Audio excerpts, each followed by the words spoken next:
Channel Murtadin perlu tahu ini. Sharing ke-36 dengan topik menghormati ayah dan ibu. Bapak, Ibu, saudara-saudari sekalian, Shalom, salam damai sejahtera.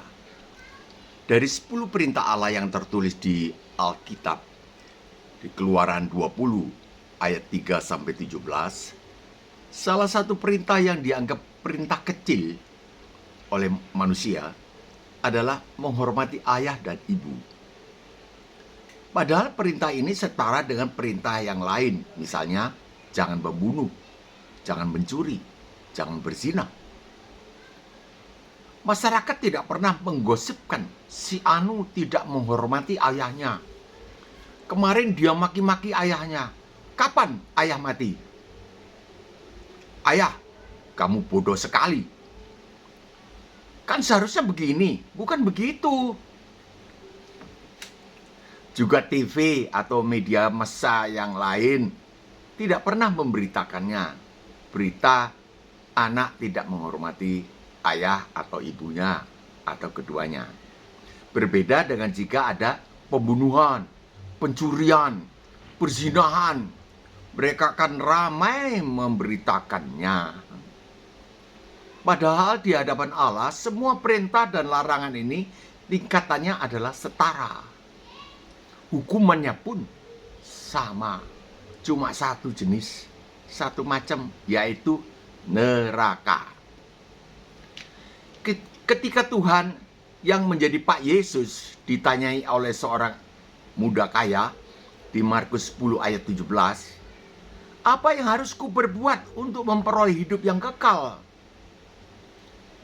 Ayat 19, Pak Yesus menjawab, engkau tentu mengetahui segala perintah Allah.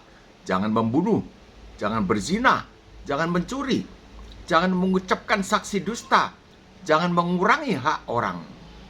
Hormatilah ayahmu dan ibumu. Tuhan yang menampil selaku Pak Yesus ini memasukkan perintah menghormati orang tua ini sejajar dengan perintah lainnya. Sejajar, tidak bisa dianggap kecil perintah ini. Di Matius 15 ayat 2, ketika ahli-ahli Taurat dan orang-orang Farisi menegur Pak Yesus, yang adalah Tuhan Yesus, yang murid-muridnya melanggar adat istiadat Yahudi. Mengapa murid-muridmu tidak membasuh tangan terlebih dahulu sebelum makan? Tetapi jawab Pak Yesus kepada mereka, mengapa kamu pun melanggar perintah Allah demi adat istiadat? Ayat 4, sebab Allah berfirman, hormatilah ayahmu dan ibumu. Dan lagi, siapa yang mengutuki ayahnya atau ibunya pasti dihukum mati. Tuhan Yesus menekankan betapa pentingnya perintah ini. Tetapi kamu berkata, barang siapa berkata kepada bapaknya atau kepada ibunya atau kepada keduanya, ayah, ibu, uang yang ada padaku yang seharusnya diberikan untuk uang belanja hidup kalian, sudah aku gunakan untuk persembahan kepada Allah di gereja kemarin. Ya, ini konteksnya dalam masa sekarang di gereja.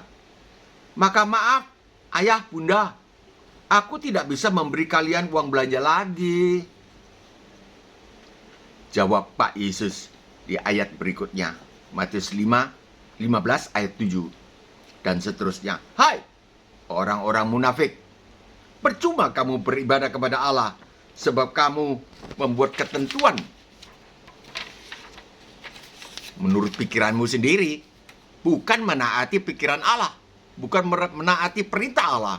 Hormati ayah dan ibu kamu. Jadi Bapak, Ibu, saudara-saudari sekalian, kita percuma beribadah jika melalaikan menghormati ayah dan ibu kita, termasuk memberi uang belanja untuk hidup mereka. Itu kesimpulannya kan. Jika berkenan bertobat setelah mendengar firman Tuhan ini, pergilah menghadap ayah dan ibu. Duduk bersimpuh di lantai menjadi lebih sesuai dengan budaya timur. nyatakan menyesal telah maki-maki ayah. Saya patut dijebloskan ke neraka. Maka saya cabut perkataan saya. Ayub 42 ayat 6. Oleh sebab itu aku mencabut perkataanku, dan dengan menyesal aku duduk dalam debu dan abu. Itu kata Ayub. Ini kebenaran bahwa perkataan yang salah bisa dicabut. Jangan dibiarkan terus. Sebab hidup dan mati dikuasai oleh perkataan. Perkataan yang salah bisa dicabut dari hadapan Allah dan dari hadapan manusia. Keduanya harus dilakukan. Bukan di hadapan Allah saja. Seharusnya saya tidak boleh begitu, ayah. Mohon ampun, ayah. Saya tidak ulangi lagi, ayah, ibu. Juga soal uang belanja. Saya baru tahu bahwa memberi uang belanja adalah salah satu bentuk menghormati ayah ibu. Di samping dalam aspek moral. Mari Mbah ajak kita sekalian menghormati ayah ibu kita. Selain secara moral, juga termasuk memberi uang belanja untuk kehidupan mereka. Sampai sekian dulu, Mbah Bagio Bahagia mohon mengundurkan diri. Mbah mohonkan berkat rohani dan jasmani serta ekonomi berkecukupan bagi para pendengar video ini serta keluarganya. Dari sorga turunlah berkat ini dalam nama Tuhan Yesus. Amin. Jika berkenan berlangganan, tekanlah subscribe. Jika suka, tekanlah like atau jempol ke atas. Jika ingin menolong keluarga atau saudara-saudara atau teman-teman, bagikanlah video ini kepada mereka. Jika berkenan, tulislah komentar yang dahsyat, koreksi Mbah, atau apresiasi Mbah kan. Sampai sekian, sampai jumpa besok, insya Allah 5 menit sampai 6 menit saja. Shalom.